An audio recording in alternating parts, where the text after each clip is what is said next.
My name's Cheryl. I grew up with my mom, Sophia, in a small apartment on the edge of town. My dad left when I was 3. He didn't leave much behind, just a blurry memory and a lot of unanswered questions. Mom never said bad things about him, but the sadness in her eyes when his name came up told me everything. It was just the two of us, and she worked so hard to give me everything I needed. She worked long hours, even weekends. Sometimes, I'd come home from school and find her asleep on the couch, still in her work clothes, too tired to make it to bed. That was our life. Simple, tough at times, but filled with love. Seeing her sacrifice so much lit a fire in me. I wanted to make something of myself and make her proud. While other kids partied, I buried myself in books.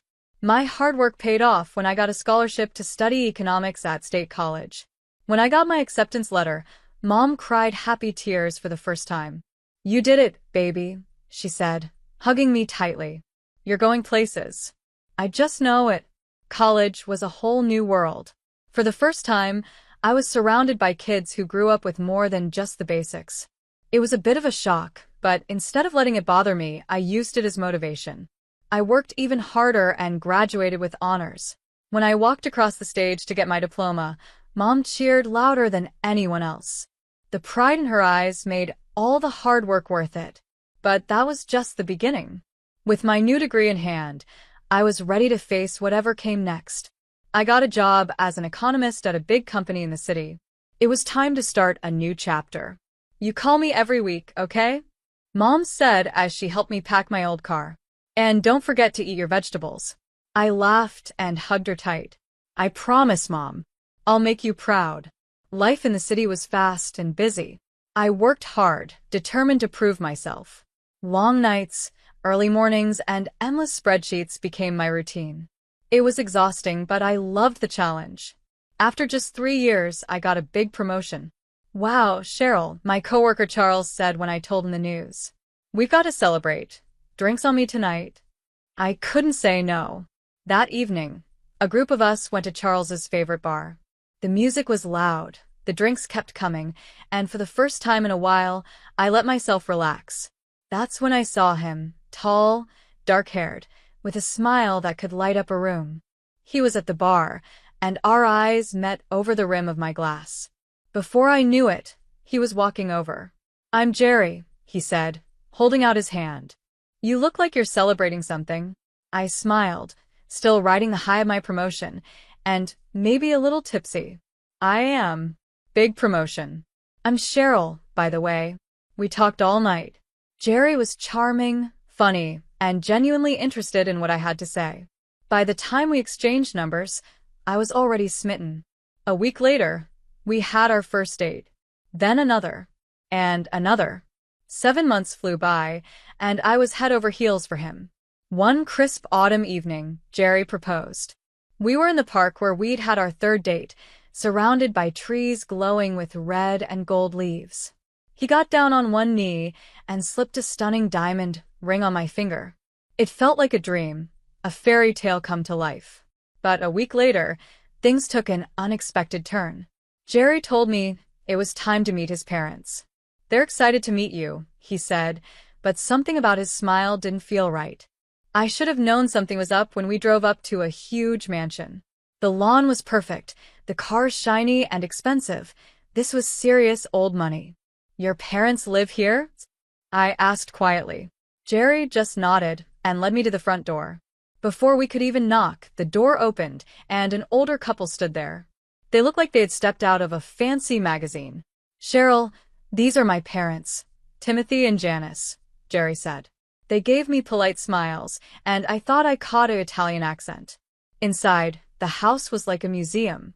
Antique furniture, priceless artwork, and everywhere I looked, there were portraits of stern-faced men and women in fancy, old-fashioned clothes.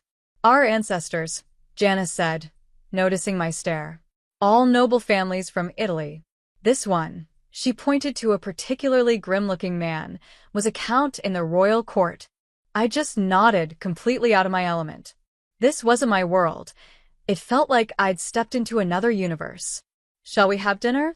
Timothy said, leading us to a dining room big enough for 30 people.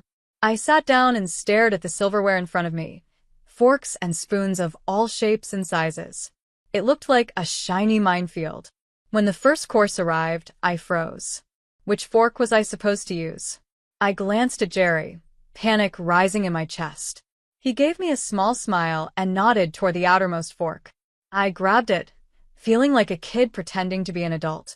The whole time, I could feel Timothy and Janice watching me. Their looks weren't outright rude, but I could sense their judgment. I felt out of place and embarrassed, like I didn't belong. As I struggled through the meal, my mind drifted to my mom and our little kitchen table. We used to eat TV dinners and laugh about our day. I missed that warmth, that comfort. As the main course arrived, Janice locked her sharp eyes on me. "So, Cheryl," she said in a voice that sounded sweet but wasn't, "tell us about your family. What do your parents do?" I swallowed hard, feeling my face turn red. "Well, I was raised by my mom. She's a waitress." "And your father's?" Timothy asked, raising an eyebrow. He left when I was 3. "I don't really remember him," I said quietly, my voice barely above a whisper. The silence that followed felt unbearable. Then, Janice pushed her chair back with a loud scrape and stood up. "This is unacceptable," she said, her accent getting thicker as her anger grew. "Jerry, darling, you cannot be serious about this girl." Her words hit me like a slap. "Mother, please," Jerry started, but Janice cut him off sharply. "We are from an ancient Italian family. We have a reputation to uphold. We cannot allow our only son to marry someone off the street, someone without pedigree or proper origins." Timothy nodded in agreement. "Indeed. We expect our son to marry an equal, someone who can trace their lineage back at least 7 generations." He turned to me, his gaze icy. "Tell me, Cheryl, can you name your great-grandfathers?" I sat there, stunned, my mouth open but no words coming out. "I know my mom's parents' names," I finally managed, "but beyond that..." Timothy rolled his eyes, so hard it looked like they might fall out of his head. As I suspected, no sense of heritage, no respect for lineage. "That's enough." Jerry's voice broke the tension. "Cheryl is kind, smart, and hardworking. I love her, and I'm going to marry her. Your approval isn't required." Warmth spread through me at his words, but Janice's icy response quickly squashed it. "Oh, you'll marry her," she said with a sneer, "but only if she agrees to our conditions." "Conditions?" I echoed weakly. Timothy leaned forward, his cold eyes staring into mine. "If you are to be part of this family, you must act like it. You will obey us, learn our ways, and do everything in your power to match our standing in society. Is that clear?" Timothy leaned forward, his cold eyes staring into mine. "If you are to be part of this family, you must act like it. You will obey us, learn our ways, and do everything in your power to match our standing in society. Is that clear?" I looked at Jerry, hoping he'd back me up, but he just gave me an encouraging nod. "It's not so bad, Cheryl," he said. "They just want what's best for us." My head was spinning. This wasn't how I imagined my engagement would go, but I loved Jerry and wanted to make it work. So, even though my gut told me otherwise, I nodded. I understand. I'll do my best." Janice's lips curved into a smile, but it didn't reach her eyes. "Excellent. You can start by learning the history of our illustrious Italian lineage. It's important to know where you come from, after all." I wanted to snap back that where I came from was a loving home with a mom who sacrificed everything for me. But instead, I just nodded again. The weeks after that awkward dinner were a blur. My future in-laws decided I needed a full transformation. "Etiquette and style courses," Janice announced one day, handing me a stack of brochures. "You'll need them if you want to fit in with our circle." So, on top of my full-time job, I spent evenings and weekends at endless classes. Learning how to use 18 different types of forks? Check. Perfecting the proper way to curtsy? Got it. Mastering the intricate steps of a waltz? I tried. Back straight, chin up, the dance instructor barked as I tripped through the moves. A lady of society must always appear graceful. I'd come home completely wiped out, feet aching, brain overloaded with rules and etiquette. Then I'd open my wedding planner and realize I still had a mountain of things to do. One night, my phone buzzed. It was Mom again. I took a deep breath before answering. "Hey, Mom. Everything's great," I said, forcing a cheerful tone. "The wedding plans are coming along nicely." "That's wonderful, sweetie," she said, and I could hear the pride in her voice. "I can't wait to meet Jerry and his family. Have you set up a dinner yet?"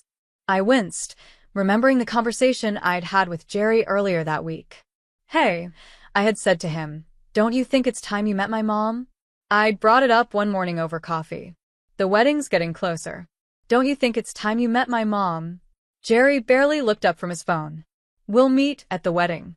"It's fine," he said, waving me off. Now, on the phone with Mom, I swallowed hard. "Not yet, Mom. Everyone's just so busy, you know. But soon, I promise." The next day, I tried again during another tense family dinner. "I was thinking," I said carefully, "maybe we could all have dinner with my mom soon. She's really excited to meet you." The silence was deafening. Then Janice let out a harsh laugh. "And how exactly do you imagine this gathering?" she asked, her voice full of disdain. Timothy joined in, speaking slowly, as if explaining something obvious to a child. "Cheryl, surely you understand. We're from different social circles. We have no intention of socializing with a waitress." I felt my face heat with anger and shame. How dare they talk about my mom like that? She was worth 10 of them. I opened my mouth to speak, but Jerry squeezed my hand under the table. "Let it go," he whispered. "Don't argue with them. It's not worth it." I bit my tongue so hard I tasted blood. This wasn't right. None of this was right. But I loved Jerry, didn't I? And this was the price I had to pay to be with him. That night, as I lay in bed, tossing and turning, I couldn't shake the feeling that I was losing myself. Every etiquette lesson, every dismissed suggestion, every lie to my mom chipped away at who I was.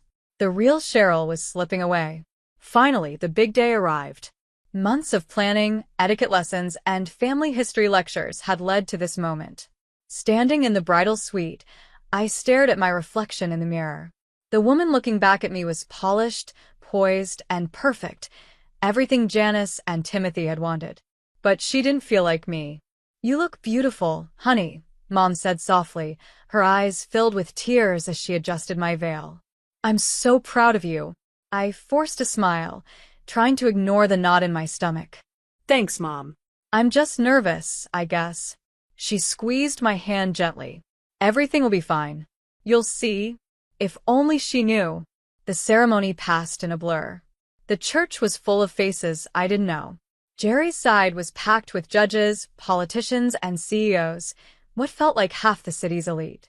My side, by comparison, was tiny, just Mom and a handful of my college friends. When the reception started, it quickly became clear this wasn't going to be the joyful celebration I had dreamed of. Janice and Timothy were in their element, seated at the main table and surrounded by their high society friends. Meanwhile, I felt like I was just there to amuse them. "Cheryl, darling," Janice called out, her voice syrupy sweet, "be a dear and fetch us some more champagne. Oh, and some of those crab cakes. Chop chop." I froze, stunned. Was this really happening on my wedding day? But it didn't stop there. For the next hour, I found myself running back and forth, fetching drinks and snacks while trying not to trip over my long white dress. With every trip, I could feel Jerry's relatives watching me, their whispers and quiet laughs following me like a shadow.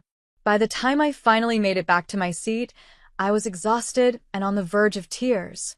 Jerry was nowhere to be found, probably off mingling with some important guest. "It'll get better after the ceremony," I told myself. "Once we say our vows, they'll have to treat me like family, right?" But as if reading my mind, Janice's voice rang out across the room. "Cheryl," she called loudly, loud enough for everyone to hear, "as the new Julie daughter-in-law, it's your duty to serve our table for the entire evening. After all, the most important guests are seated here." Something inside me snapped. Months of frustration and humiliation came bubbling to the surface.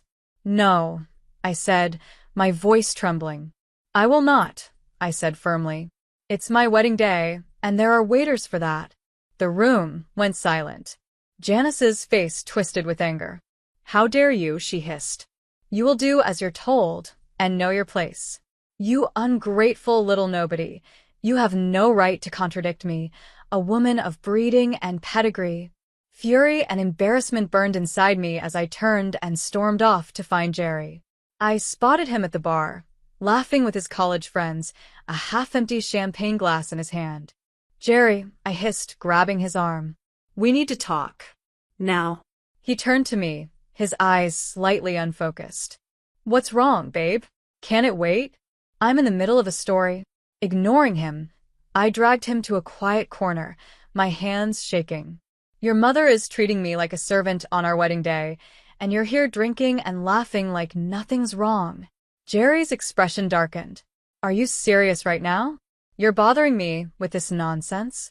I stared at him, stunned. Nonsense? Jerry, they're humiliating me in front of everyone. He rolled his eyes and swayed slightly. Oh, come on. Just do what they ask. It's not a big deal. You should be grateful they're even accepting you into the family. Grateful? I repeated, my voice filled with disbelief. Yeah, grateful, he sneered. Do you think I didn't have other options? Prettier girls, richer girls, girls from good families. I chose you, Cheryl. The least you could do is try to fit in. His words hit me like a punch to the gut. I stumbled back, feeling the ground shift beneath me. The man standing in front of me wasn't the Jerry I thought I knew. He wasn't the man I had agreed to marry. It's almost time for the ceremony, he said, glancing at his watch. Pull yourself together, and let's get this over with. As he walked away, I stood there frozen, tears welling up in my eyes. This was all wrong. Everything was wrong. Cheryl? Mom's voice broke through my thoughts. Honey, what's wrong? I turned to her, and the concern in her eyes broke the dam. Tears poured down my face as she pulled me into a hug. Oh, sweetie, she murmured, stroking my hair. Talk to me. What's going on? Between sobs, I finally let it out. I poured out everything to Mom. The humiliation, Jerry's cruel words, and how I'd spent months trying to change myself to fit into a world that clearly didn't want me. She listened quietly, her expression growing more serious with each word. When I finished, she held me by the shoulders and looked me straight in the eye. Cheryl, she said, her voice calm but firm, I need you to answer me honestly. Do you love Jerry? Do you really want to marry him? Her question hung heavy in the air. 7 months ago, I wouldn't have hesitated to say yes. But now? I shook my head slowly, the truth hitting me hard. No, I whispered. No, I don't. Mom nodded, her expression determined. Then it's time we end this charade. Before I could ask what she meant, she marched over to the DJ's booth and grabbed the microphone. The room was filled with a loud screech of feedback as everyone turned to look at her. Ladies and gentlemen, Mom's voice rang out, steady and strong. I'm sorry to interrupt, but I have an important announcement. A little secret, if you will. The room went silent. Every eye was on her, including Janice and Timothy, who sat frozen at their table, champagne glasses in hand. Janice, Timothy, Mom said, her voice sharp and clear, or should I say, Isabella and Tim. Janice's face went pale, and Timothy turned bright red. What are you talking about? Janice stammered, her polished Italian accent slipping. Mom let out a cold laugh. Oh, come on, Isabella. Don't you recognize me? Sophia Edward. Positano High, class of '86. Gasps rippled through the crowd. That's right, Mom continued, her voice dripping with satisfaction. Your so-called noble hosts, the illustrious Julies? They're about as Italian as apple pie. Isabella here was my classmate in our tiny little hometown. And Timothy? He was the boy from the wrong side of the tracks who lived next door to us. The room erupted into murmurs as Mom's words sank in. I stared in amazement as Janice and Timothy seemed to shrink in their seats, their carefully built image cracking in front of everyone. Mom stood tall, her eyes blazing. I knew exactly who they were the moment I walked in. I recognized their voices, Mom said with a playful wink. Though I must say, that fancy Italian accent is new. They must have picked that up after the three of us moved to the big city to try and make it big. She paused, letting her words sink in. Funny how things work out, isn't it? I stayed true to myself, just an ordinary woman. But Isabella and Tim here? They reinvented themselves as Italian nobility. The room erupted with shocked whispers and bursts of laughter. I watched as realization dawned on the faces of the guests. The truth behind the Julie family's carefully crafted image was out. And you know what the kicker is?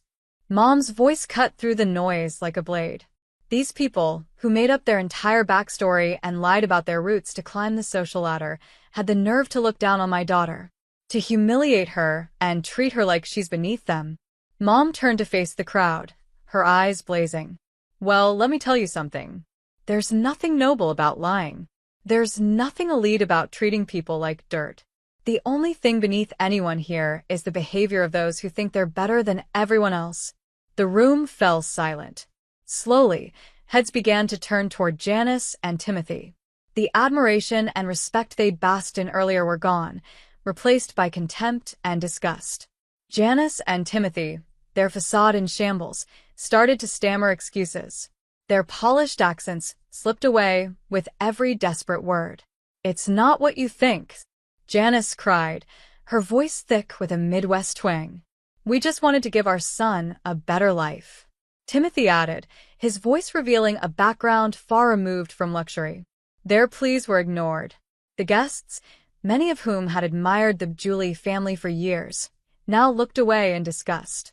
Years of lies and fake airs crumbled in an instant. Amid the chaos, Jerry stormed toward me, his face red with anger. "You," he spat, pointing an accusing finger at me. "You've ruined everything. My life, my family's reputation. It's all destroyed because of you." I stared at him, this man I once thought I loved, and felt nothing. No pain, no regret. Just a profound sense of relief. I took a deep breath, steadying myself. It was time to let go of all of it. I turned to face the crowd, the chaos of the reception buzzing around me. In that moment, I found a strength I didn't know I had. "Everyone," I said, my voice steady and strong.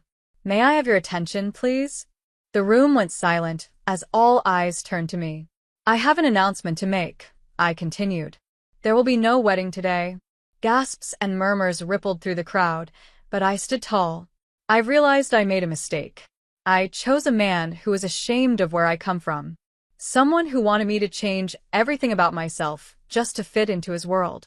I regret that I almost married someone so shallow and deceitful. With that, I reached up, removed my veil, and let it fall to the floor. I turned to my mom, who was smiling with pride, and said, "Let's go home, Mom." The fallout from that day was quick and brutal. The Julie family, once celebrated in high society, became outcasts overnight. Their carefully built connections disappeared, invitations stopped coming, and their so-called friends pretended they'd never known them. Last I heard, they sold their mansion and moved to another city, hoping to start fresh where their lies weren't known. As for me, life has a way of surprising you. A few months after the wedding that wasn't, I met Paul. He's a high school teacher from a working-class family like mine. On our first date, I told him everything about the Julie disaster. Instead of being put off, he laughed and said, "Sounds like you dodged a bullet there." We've been dating ever since, taking things slow.